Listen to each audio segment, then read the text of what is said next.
nós vamos ler 3 até o 9. Aleluia! Graças a Deus podemos estar aqui na presença do Senhor. Você que nos visita, sejam bem-vindos, em nome de Jesus.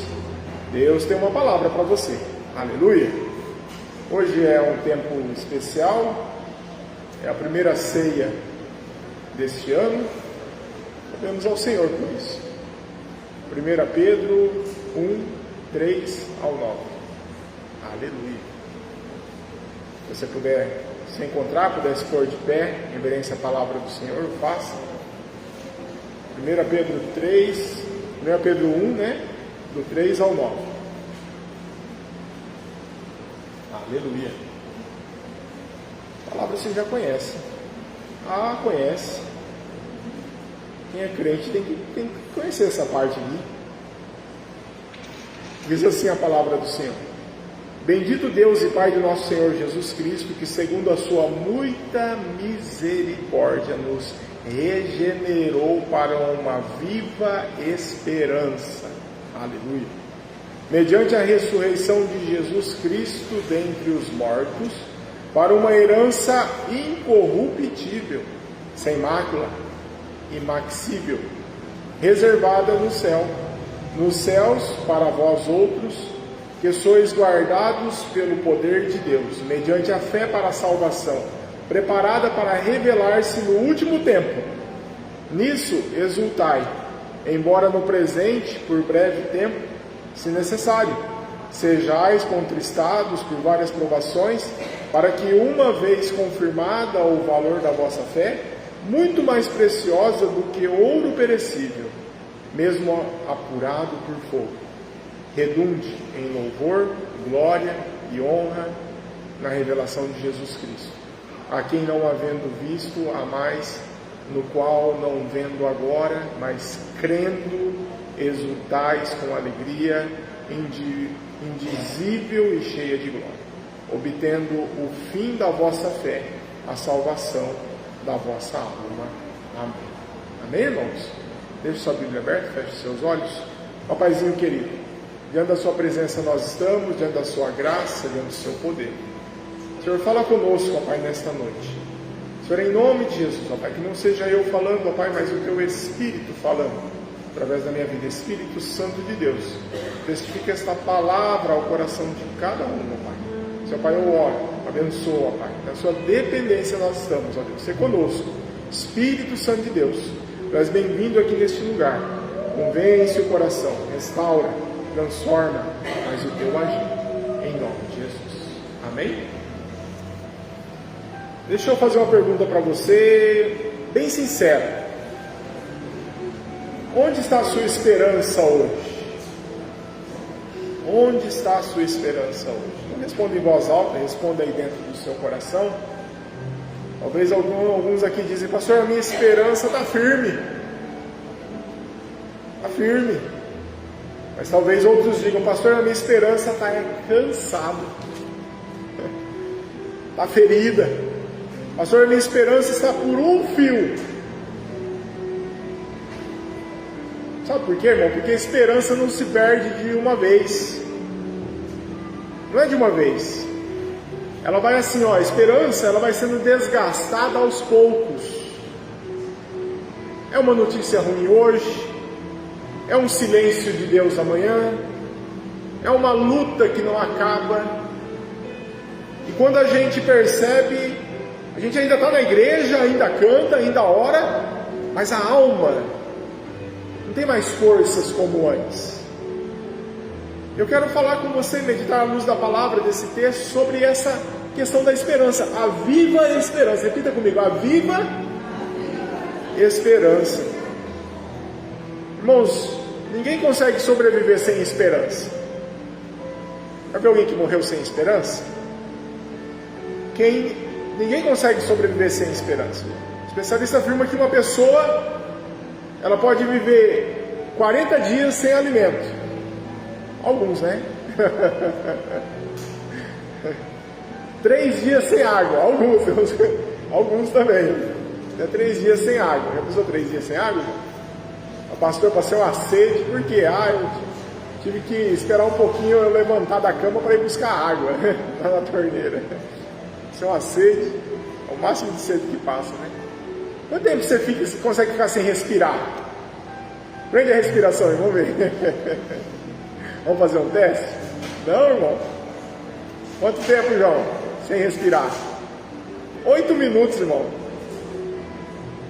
8 minutos sem ar. Mas eu posso te falar uma coisa? Sem esperança você não fica nem um minuto. Eu não sobrevivo nem um minuto. A palavra de Deus diz que nós somos o povo da esperança. Aleluia. O profeta Zacarias, obrigado minha vida, Deus abençoe. Diz que a igreja, né, que o povo de Deus, nós somos escravos da esperança. Não conseguimos viver sem. E a grande luta que a gente tem, irmãos, é quando a gente olha para as circunstâncias da vida, para o sofrimento, para as injustiças, para aquilo que está acontecendo no mundo, para as tendências, tudo aquilo que vem a arrefecer, matar, destruir a nossa esperança. Mas eu queria nessa noite trazer uma palavra de esperança para você. Você saia daqui cheio de esperança. Amém? Amém ou não amém? Amém. Glória a Deus. Que você renove a sua esperança nessa noite. Essa carta de Pedro, irmãos, que ele escreveu em 63 depois de Cristo. Provavelmente ele estava em Roma e ele foi justamente para aqueles crentes perseguidos. E o tema principal é levar para esses crentes que estavam sendo perseguidos, esses crentes provados, que nós temos uma esperança e que essa esperança ela é viva. E nós não pode ser morta a esperança, mas tem que ser uma esperança viva. Irmãos, não importa se o sol não brilha, mas eu creio na existência dele. Não importa que Deus, de repente, ele esteja em silêncio, mas ele me ama e Deus continua cuidando de nós e fazendo com que todas as coisas contribuam para o nosso bem. Olha só o verso 3 e 4. Nós lemos ali, e aqui nós aprendemos as primeiras características. Verso 3 e 4, ele nos fala sobre nós que fomos regenerados para uma vida de esperança. E Pedro nos ensina algumas verdades fundamentais aqui nesses versículos. Primeira coisa, pergunta aí para o seu irmão: você louva a Deus? Porque ele fala assim, bendito Deus e Pai do nosso Senhor Jesus Cristo. Ou seja, Deus, ele deve ser louvado. E a fonte e a origem da nossa esperança, irmãos, não pode ser as coisas do mundo. Tem que ser quem? Deus. A fonte da nossa esperança tem que ser Deus. Ele fala sobre uma medida. E ele fala que é a medida da misericórdia. O que você acha? Que a medida da misericórdia ela é pouca, ela é razoável ou ela é muita? O que vocês imaginam? Qual a medida da misericórdia?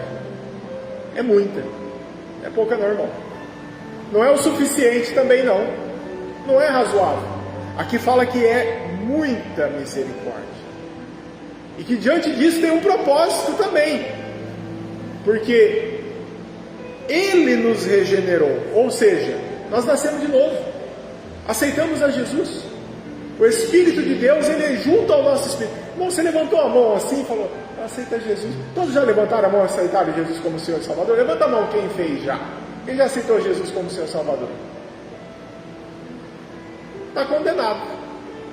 Está condenado à salvação eterna. Tem mais escapatória não, irmão.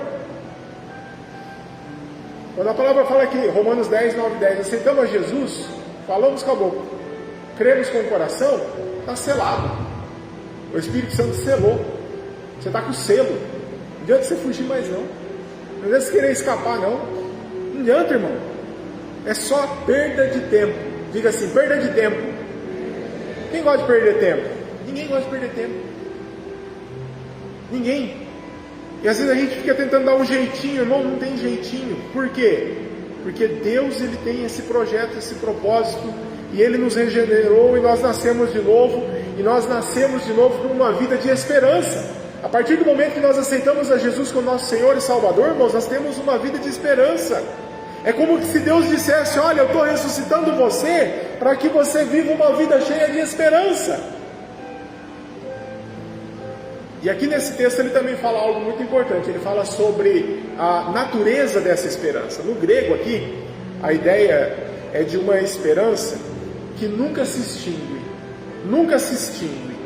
Que não pode ser assassinada pelas circunstâncias. Não é uma ideologia ou pensamento positivo, irmãos. É um propósito da nossa regeneração. É um propósito. Olha só, a esperança, irmãos, ela é algo pessoal, vivo, ativo. Olha em Tito 2, verso 3, a palavra do Senhor, ela nos diz assim, ó, aguardando a bendita esperança, aguardando. E essa esperança, irmãos, é a própria pessoa de Jesus Cristo. Jesus Cristo é a esperança. Não é um sentimento, irmão. Às vezes você está pensando que a esperança ela é um sentimento. Não, irmãos, ela tem nome. Ela é uma pessoa. E ela mora aqui, ó, dentro de você. Às vezes você está buscando a sua esperança.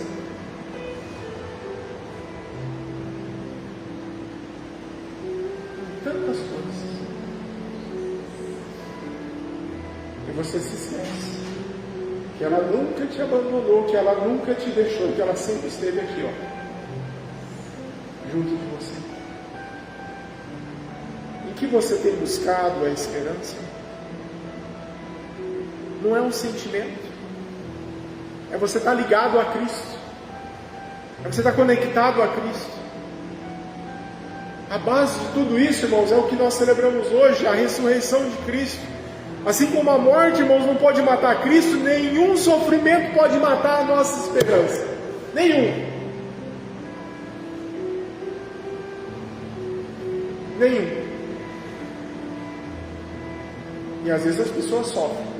Muito. Muito. No leito da enfermidade, por vezes. Ô, irmão, e a dor é terrível, né? A dor de morte é mais terrível. Mas mais do que isso, irmãos, é a esperança que excede tudo isso daí. É uma certeza, irmão, no nosso coração. O verso 5 ali, ele fala assim, ó, que mediante a fé estáis guardados no poder de Deus para a salvação. Que sois guardados pelo poder de Deus. Sabe como que é isso? É mediante a fé. Às vezes as pessoas pensam assim, pastor, mas e se eu não aguentar mais? Se eu não aguentar mais, pastor? Talvez alguém esteja pensando hoje, pastor, eu até acredito, mas eu não sei se eu vou conseguir continuar. Você já se sentiu assim? Com medo de desistir, com medo de fraquejar, com medo de não suportar mais uma luta. Mais uma luta, pastor, eu não vou aguentar. Se você já pensou isso, irmãos, escute com atenção. A sua fé não está sustentando você. É Deus quem está sustentando a sua fé. Aleluia.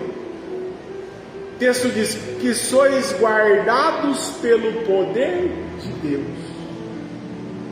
Nós nascemos para a esperança, somos guardados por Deus para permanecermos nela, irmãos. E ninguém pode tirar Cristo de nós. Nesse verso 5 aí, grifa ali na sua Bíblia ali, ó, guardados. Risca lá. 1 1 Pedro 1, verso 5. Que mediante a fé estáis guardados. Grifa esse guardados aí, irmãos. Sabe o que é isso aqui? Esse guardados aqui é uma proteção militar. O entendimento do original é isso. É confiante, é infalível. Infalível. É a mesma palavra de Filipenses 4,7.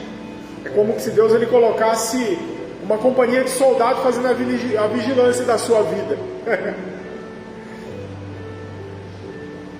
Se um monte de soldado, é como se tivesse um monte de soldado vigiando a sua vida, irmão, para ninguém tirar de você essa vida e esperança. Você não vai perder a fé, nem a esperança, nem o amor. Por quê, irmãos? Porque Deus ele guarda e o maligno ele não pode te tocar. Não pode. Você é guardado pelo Senhor. Olha o verso 6 e 9.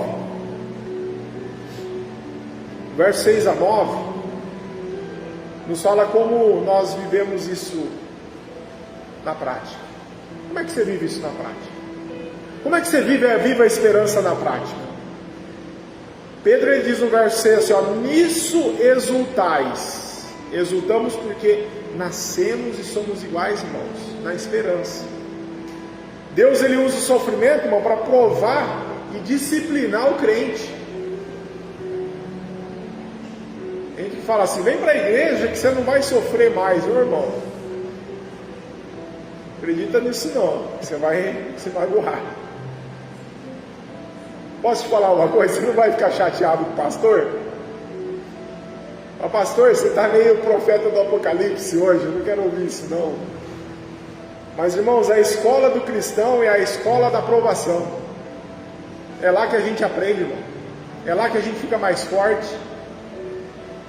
É lá que a gente vai aprendendo.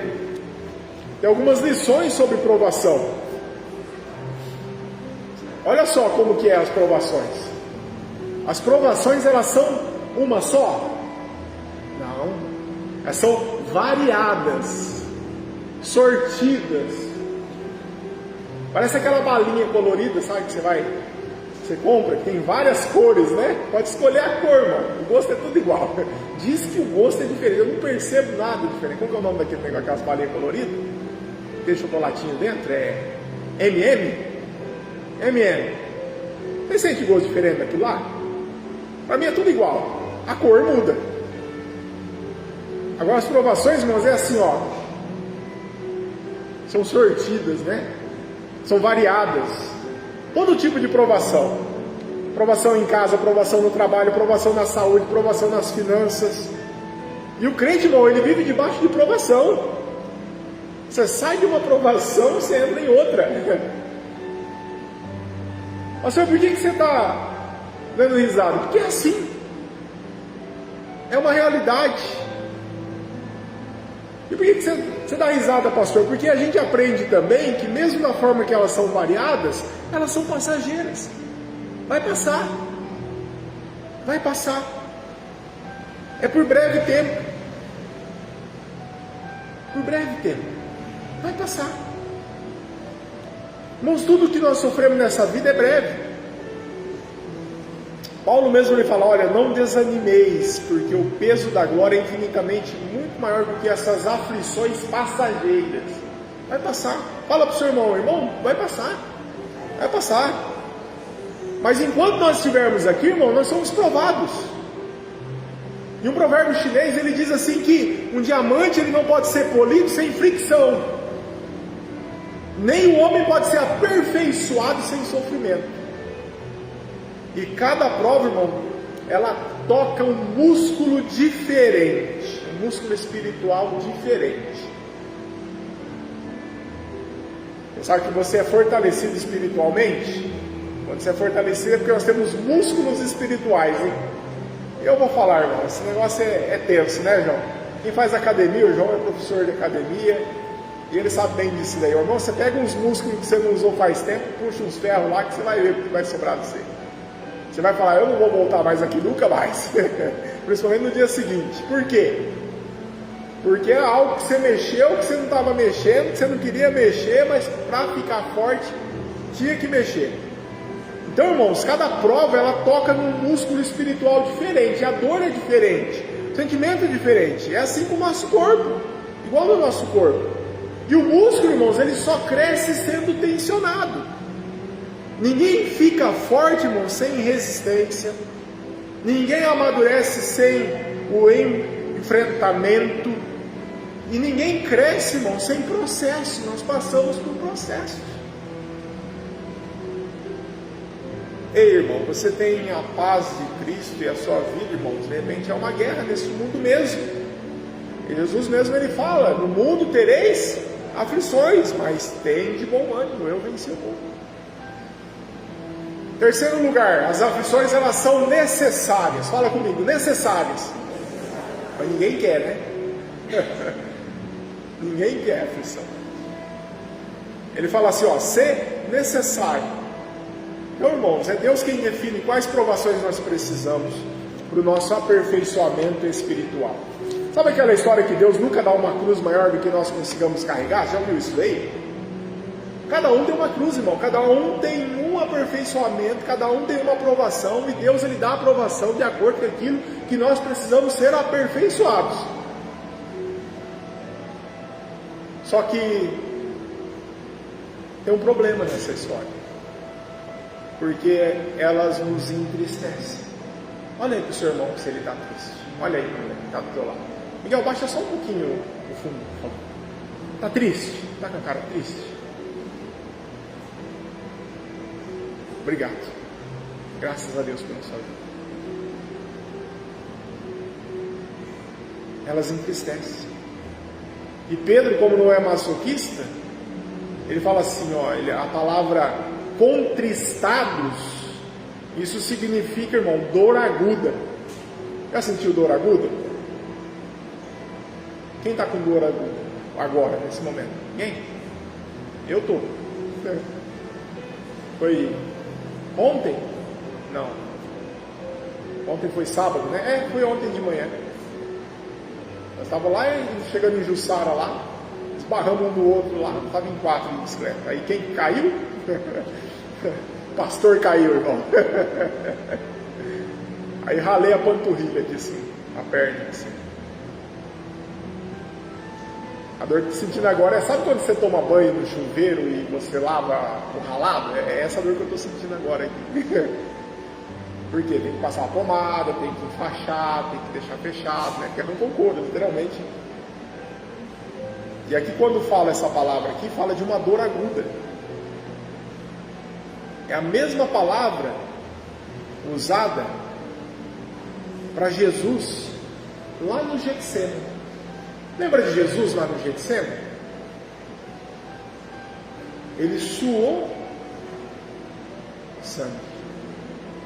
Mateus 26, 37.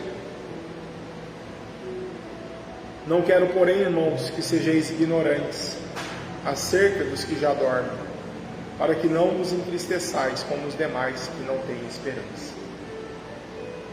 E é isso aqui que Tessalonicenses nos fala sobre essa dor aguda, sobre essa tristeza. Lá em 1 Tessalonicenses 4,13 fala assim, ó: não quero, porém, irmãos, que sejam ignorantes acerca dos que já dormem, para que não vos entristeçais como os demais que não têm esperança, como o mundo. Ei, irmão, você é diferente. Sabe, irmão, somente a esperança viva nos faz enfrentar esses momentos. Somente a esperança viva. Um outro detalhe sobre as provações é que elas são pedagógicas. Servem para testar, purificar a nossa fé, que é mais preciosa do que ouro. E Deus, irmãos, Ele vai assim, ó, tirando as impurezas. No verso 8, Pedro ele diz que a provação faz o nosso amor por Jesus Cristo aumentar. A quem não havendo visto, há mais. Na dor, irmão, você experimenta a presença sobrenatural de Cristo, que o ama mais.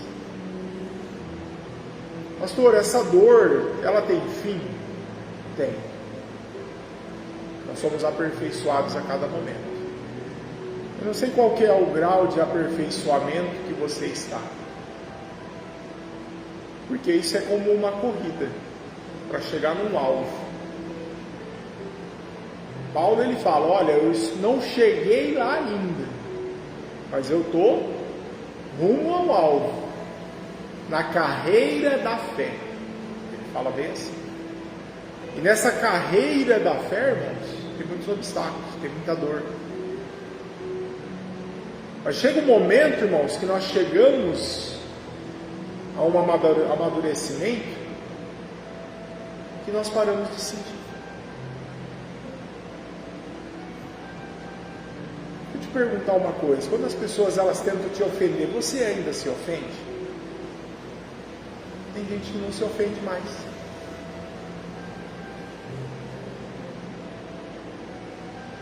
Como é que chegou nisso? Aperfeiçoamento. Através do quê? Provações. Percebeu que enfrentar não resolve nada. Percebeu que nós temos que amar os nossos inimigos. Por vezes as pessoas são usadas pelo maligno, não é nem a pessoa, a nossa luta não é nem contra as pessoas. São os principados, são as potestades das nossas guerras. E às vezes você pensa que é a pessoa.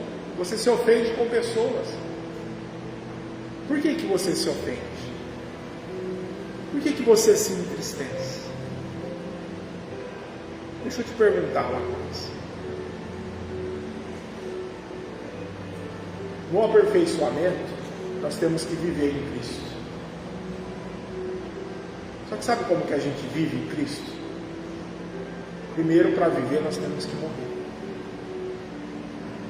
Morrer para a nossa alma, morrer para o mundo.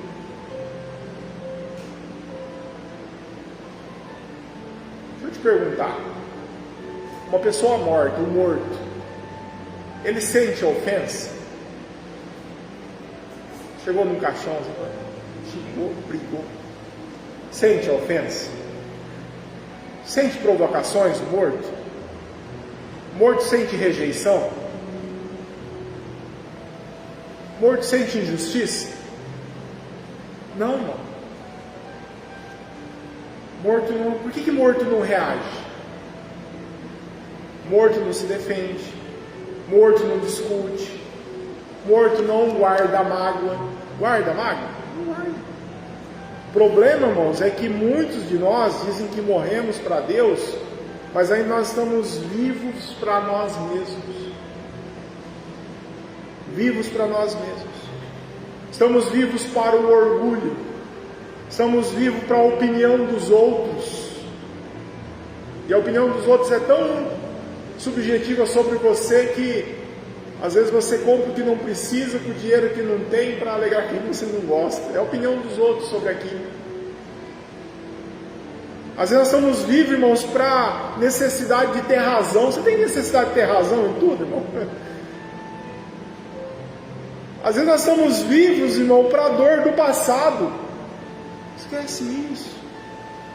A ferida que nunca foi entregue, entrega isso. E enquanto nós estivermos vivos para isso, irmãos, nós vamos sofrer mais do que Deus planejou para nós. Jesus ele disse: se alguém vir após mim, negue-se a si mesmo, tome a sua cruz e siga-me.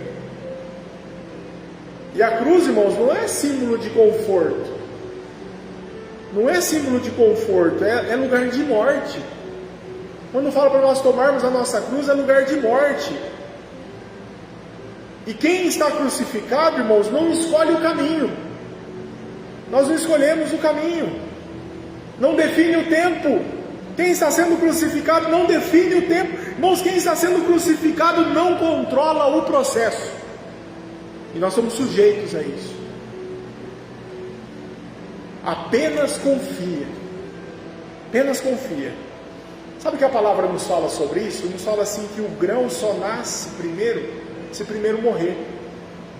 Você sabia disso? Que o grão ele só nasce depois de primeiro morrer? Está lá em João. Vê se você acha aí, João 12, 24.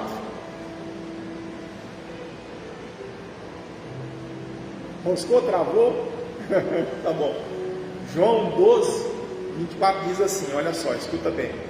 Em verdade vos digo, que se o grão de trigo cair na terra, não morrer, fica ele só, mas se morrer, produz muitos frutos. Quem já viveu no campo sabe disso. Isso, irmãos, é uma lei espiritual do reino de Deus. Eu ia pular essa parte. Eu falei, Senhor, eu devo pular essa parte? E aí os irmãos do louvor cantando, teu reino é sempre eterno.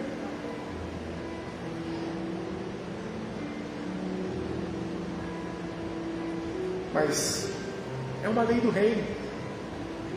O reino de Deus, irmãos, ele existe. Uma lei que não pode ser quebrada. Não pode. A vida só nasce depois da morte. Sabe o que o mundo diz? O mundo diz assim, ó, preserve-se. Sabe o que o mundo diz? O mundo diz assim, ó, defenda-se. O mundo diz assim, ó, não perca nada. Sabe o que o reino diz? O reino diz assim, ó, morra e você viverá. E o grão, irmão, ele não morre por castigo. Às vezes você pensa que é castigo, né?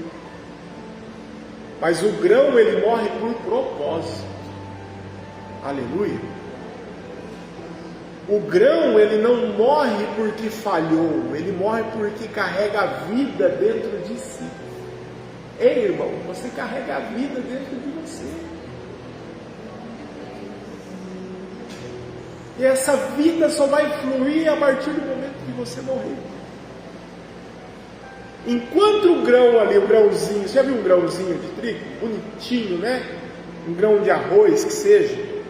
Ele é bonito, ele é inteiro, mas está sozinho. E quando ele é lançado na terra, irmãos, ele se quebra, ele se parte. Ele desaparece, mas ele se multiplica. Deus, irmãos, não permite mortes espirituais para nos diminuir, mas para nos multiplicar. Por isso que ele fala que a vitória da segunda casa é muito maior do que a primeira. Que as bênçãos da segunda casa são muito maiores do que a primeira. E essa morte que Deus pede não é física, irmão. É aqui, ó. Aqui dentro, é interior. Para viver o reino, algo precisa morrer. O ego vai precisar morrer, o orgulho precisa morrer, o controle precisa morrer, a autossuficiência precisa morrer. Nós pregamos agora aqui no último culto, né? O irmão falou lá sobre a força do braço. A velha forma de viver, irmão, precisa morrer, é diferente, é cristão, é viver diferente. Pastor, mas é ser careta, irmão, você está ligando para essas coisas ainda? E isso dói às vezes, dói, porque ninguém morre sorrindo para si mesmo, não, mas é exatamente aí, irmãos, que o Espírito Santo trabalha. E às vezes o Espírito Santo de Deus está trabalhando agora aí no seu coração, e você está passando por desesperança, você está passando por problemas, você está sofrendo, e não está sabendo, mas entenda, irmãos, o Espírito Santo está trabalhando, deixa Ele trabalhar. Mas você precisa ficar firme no Senhor. As provações são muitas, irmãos. Às vezes você é lançado, irmão, na terra escura. E a terra escura é onde Deus nos lança. E na terra não tem aplauso, não tem visibilidade, não tem explicação, é só silêncio. E a gente pensa assim, acabou, pastor, acabou. Mas aí Deus, ele diz assim, olha, é agora que começou. Fala para o seu irmão aí que está do teu lado, é agora que está começando, irmão. Fica triste não. É agora que está começando. Ei, não é um ponto final não, não é uma vírgula. Essa história continua. E é uma história linda, porque Deus não escreve história ruim, não. O filho não. E nós somos filhos. Pastor, por que eu estou com uma história tão ruim? Porque você quer viver uma história ruim. Nós podemos viver uma história ruim ou a boa, perfeita e agradar a vontade de Deus. E é isso. E dói. Talvez você esteja aqui, irmãos, vivendo um tempo que os seus sonhos parecem enterrados. Suas forças parecem acabadas. Sua antiga identidade não faz sentido. Mas o Espírito Santo de Deus, ele diz hoje, olha, você não está sendo enterrado, você está sendo plantado. Aleluia. E o grão que morre, irmãos, ele não perde a vida, ele a libera. Aleluia. Jesus é o maior exemplo disso, irmão. É o maior exemplo. Jesus, ele não ensinou isso apenas com palavras, ele viveu isso. Ele viveu. No terceiro dia, irmãos, o reino brotou. A cruz parecia o fim, mas era o início para a salvação. Que nós lembramos até hoje aqui, ó, na ceia. E o texto diz, ó, se morrer, produz muito fruto. Quem não morre, vive para si, irmãos, caminha sozinho, produz pouco. Quem morre em Deus, irmão, vive para Cristo, abençoa outros, produz frutos eternos. Pô, isso é tão gostoso. Sabe, irmãos, Deus, ele quer fazer diferente. Só que às vezes a gente não entende. Que hoje você possa entender que as provações fazem parte, que você tem que ter esperança no seu coração. Que você saia daqui com a esperança de que tudo está colaborando para o seu bem. Que tudo está colaborando para as coisas de Deus. Que tudo está colaborando para você. Nos projetos de Cristo. Pastor, mas está doendo. Vai, dói mesmo, mas vai passar. Permaneça em Cristo. Sabe qual que é o problema? Às vezes a gente fica fazendo assim. A Madalena mesmo falou sobre começar 2026, começa um novo ciclo.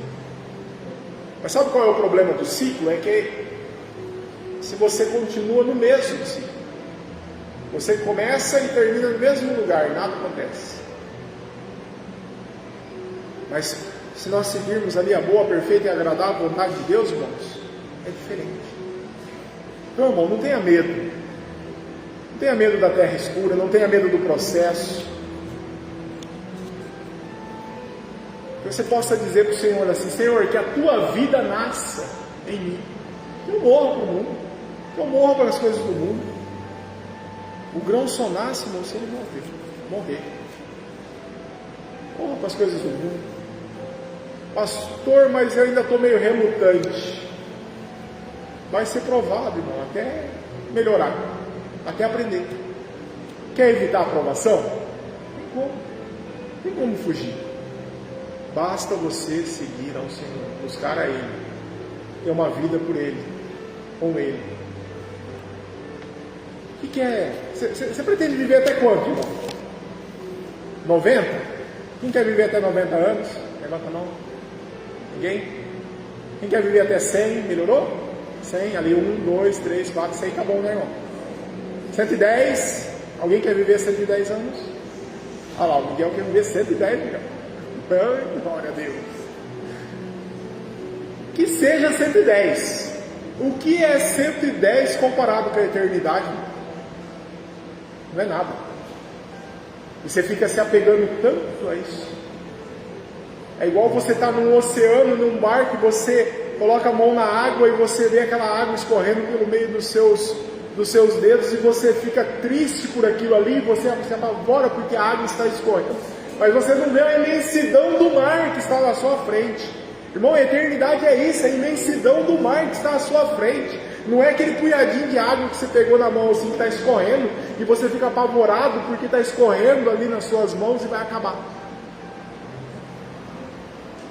Deus tem essa imensidão para você. A eternidade, é essa a nossa esperança, é essa a nossa certeza. Pastor, como que eu faço para vencer tudo isso? Creia, tenha fé, tenha projetos, tenha propósitos, faz certo. Tem um jeito de fazer, você fazer errado ou fazer certo. Você pode ir pelo caminho de morte ou o caminho de vida. Provérbios fala, Salomão está falando. Salomão, irmão, buscou em tudo a felicidade, tudo. E olha que ele é o homem mais inteligente da terra. Quem já leu o livro? Leu o livro de Salomão. O homem mais inteligente da terra, mais rico da terra. Irmão, ele rompeu. Tanto é que ele procurou em tudo a felicidade. Porque ele tinha recurso, não achou. Tinha mulheres, não encontrou. Tinha prazeres na comida, não encontrou felicidade. Em tudo que você imaginar. Sabe no que ele achou a alegria, a felicidade? Em Deus. Em Deus. E isso você está procurando tantas coisas. Está aqui, ó, dentro de você. Seja feliz, irmão, nos momentos que Deus propicia. Pastor, quando você caiu de bicicleta lá, você ficou feliz? Fiquei, irmão, porque eu não quebrei nada. Eu posso falar, não foi tão ruim não, porque tem um aplicativo que a gente usa, o Strava, né? E ali a gente no Strava, a gente vê quanto que a gente fez o percurso, né? E a gente sempre quer melhorar. E a minha volta para a cidade, irmão, eu nunca fiz tão rápido. Pedalando só com a perna, né? Tá lá, cheio, já fala RP, né? Recorde pessoal. Bati todos os recordes pessoal, irmão, daquela estrada lá de Jussara até Vidigal, Vidigal até Cianorte. Tá doendo, cara? Tá doendo, irmão.